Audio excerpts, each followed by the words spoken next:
A very good morning. You're watching News 9 with me, Akshita. And first up, the Cash Pharmacy junction on Residency Road had oil seeping from the ground yesterday.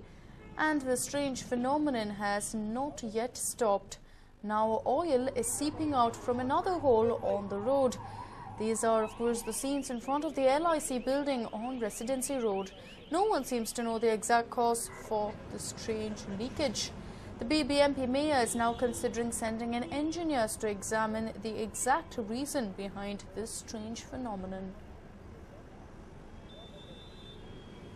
In fact, it was discovered yesterday and they were hoping that by today things it would in fact be stopped, but that clearly is not the case. As you can see there, the oil slick is still very much present. In fact, it looks like there's a lot more now, going by the fact that it is coming out from another hole on the road as well. And it's definitely left a lot of people wondering as to what it is. It definitely seems like it is some oil, but the question is, what is it? Is it petrol? Is it kerosene? Is it some form of refined oil or crude oil? Well, a lot of questions, absolutely no answers. We understand that even yesterday officials were considering taking up some sort of investigations. Today the BBMP may be involved. They may also go ahead and send in some engineers to find out exactly what has led to this particular leakage. Where exactly is it coming from and what is it?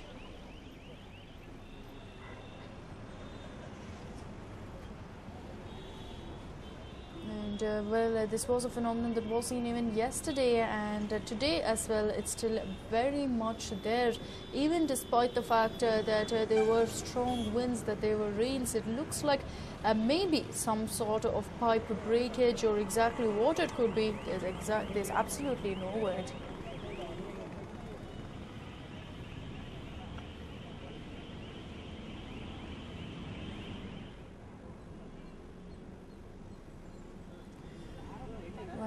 We are expecting that officials will step in and try to figure out exactly what is taking place. There is still no word on exactly what this seepage is or where it's coming from. For the last many days, nothing has been seen except from yesterday, and this has never happened before on Residency Road. Also, considering that it could be some form of oil, there's also a lot of talk about it possibly being combustible, and with so many vehicles, the smallest of spark could lead to an untoward incident, which is what several of the people in that area are also very, very scared of.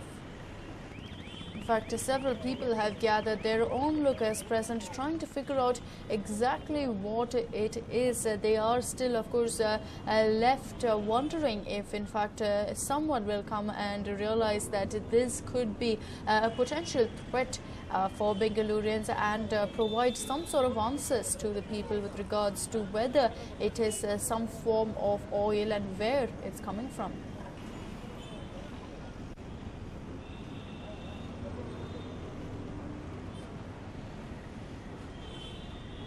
And as you can see, it looks like there's a lot more now. It's almost flowing and trickling down onto the road, and it's not water. It's understood that this is some form of oil. You can in fact see that it is pretty thick, and we understand that it even smells to a great extent like kerosene, but of course as of now we cannot confirm that it is kerosene or if it is any other form of oil, but it definitely looks like this is a mystery that needs to be solved at the earliest before in fact some sort of untoward incident takes place, and then we're left with dealing with a much bigger mess than initially.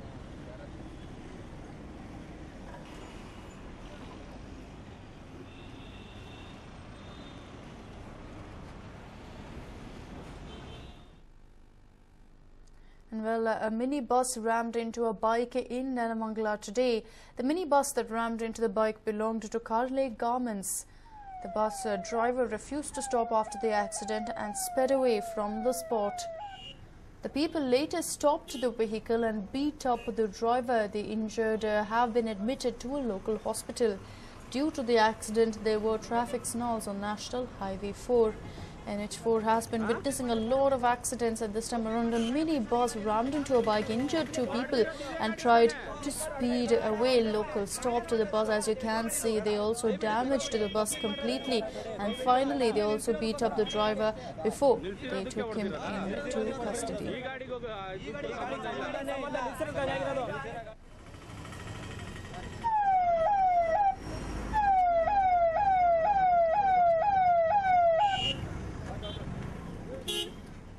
Well, no doubt we have seen many such incidents take place in the past as well. NH4 seems to be the hub for accidents of late, and what angered the locals in this case was that the man who had in fact been driving that minibus, who had rammed into a bike, tried to run away soon after, and this definitely did not go down too well with the locals, who went on to stop the bus, threw stones, pelted stones at the minibus, and ensured that it came to a halt and then thrashed up the bus driver.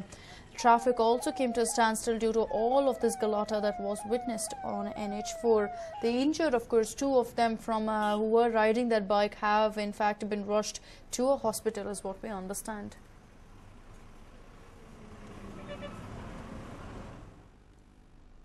And Tamil Nadu Chief Minister J. Jayalalitha is unlikely to attend Modi's swearing-in ceremony on Monday. The move comes a day after Narendra Modi sent out an invitation to Sri Lankan President Mahinda Rajapaksa to attend his swearing-in ceremony. Jayalalitha may give the event a miss after that move. BJP's ally MDMK had also opposed the participation of the Sri Lankan president in the May 26th event, saying that his presence would hurt the feelings of the Tamil people.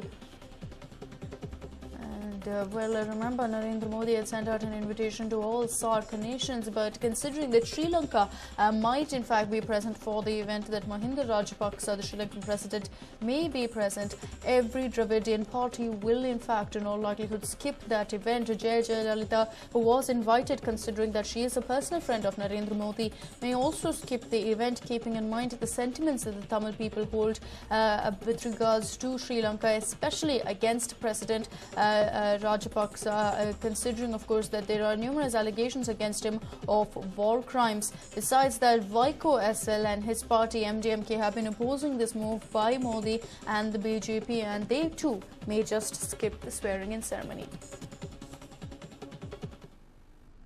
And Modi's wife, who had embarked on a trip to religious destinations post her husband's victory, has now reached Karnataka. Jashoda Ben yesterday visited the Gangavati Taluk of Koppal, praying to the gods and thanking them for her husband's victory.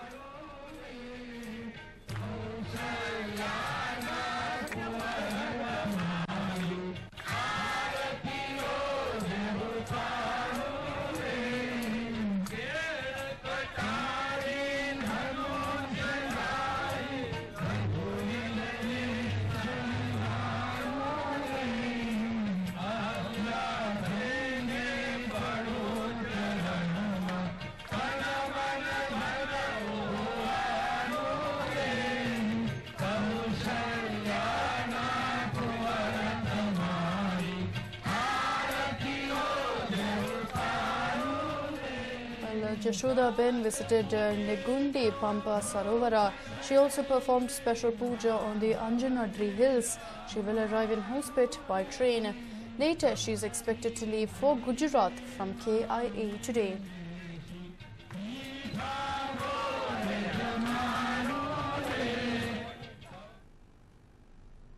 And well, the Supreme Court will today hear N. Srinivasan's plea to reinstate him as the BCCI president. Srinivasan had filed an interim application appealing to the Supreme Court to reinstate him as BCCI president. Meanwhile, in the petitioner, of course, in the IPL corruption case, Aditya Verma of Cricket Association of Bihar will file a contempt petition against Srinivasan for flouting court orders. Verma alleged that Srinivasan had defied the top court by secretly meeting Chennai Super Kings and top officials in Ranchi on May 13th. In his appeal on Wednesday, Srinivasan has said that his unceremonious exclusion was too drastic a step and is extremely harsh. Srinivasan wants to be reinstated as BCCI president till his term expires in September this year. Srinivasan is also scheduled to become the first chairman of the new look International Cricket Council from July.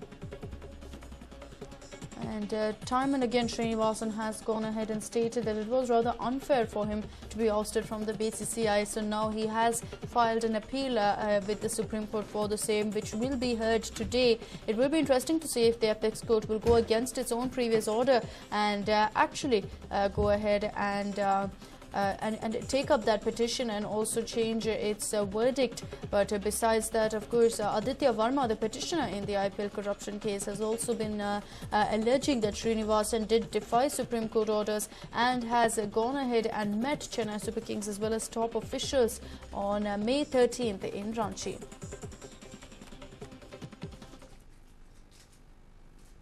Well, following cases of violence against women in the Gnana Bharati campus in the recent past, the Bangalore University has finally decided to install CCTV cameras to be on the lookout for miscreants. Here's a report. Bangalore University is spread across hundreds of acres and is home to thousands of students who spend majority of their day here. But these students had been fearfully living in the backdrop of numerous untoward incidents. But now they finally have a reason to feel safe. The university has decided to install CCTV cameras on their Gnana Bharati campus. There have been a few cases in the past which have raised questions on the students' safety on the campus. The most shocking one being the gang rape of a law student in the Gnana Bharati campus 2 years ago. The students have maintained that the security needed to be tightened on the campus. BU's decision to install CCTV cameras has come as good news for them.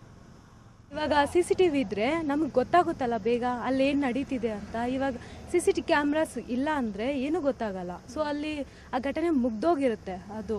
So ಅವ್ರ ಲೈಫೇ ಹೋದಂಗೆ ಅದು ಮುಗ್ದೋಗಿರುತ್ತೆ. So ಗೊತ್ತಾಗಲ್ಲ. CCTV cameras ಇದ್ರೆ use ಆಗುತ್ತೆ. The pilot project has identified 8 problematic regions on the campus.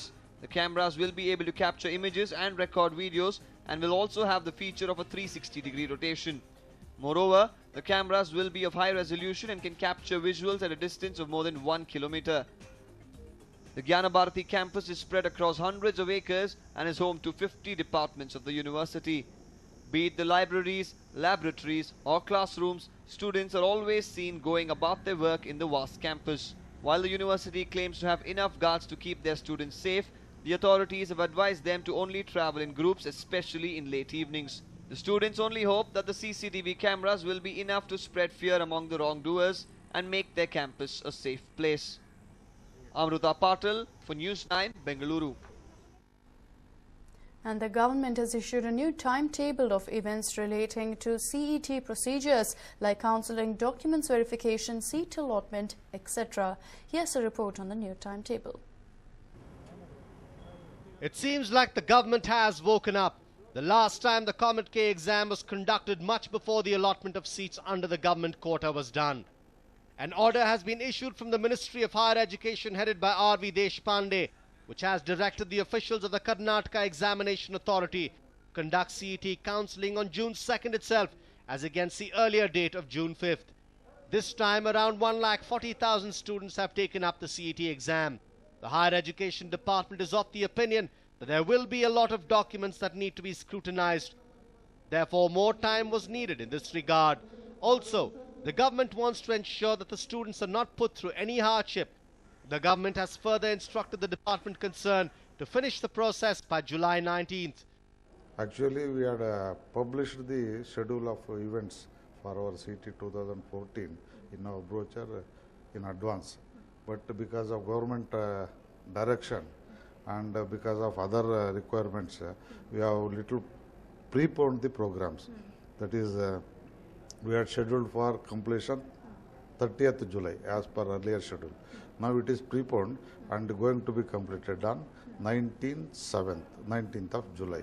So the same change in schedule will be notified and published in all the newspapers tomorrow morning for the information of the candidates, and the same will be fed into our web also. This is just for the convenience of the students and to make KEA to conduct the verification effectively and speed.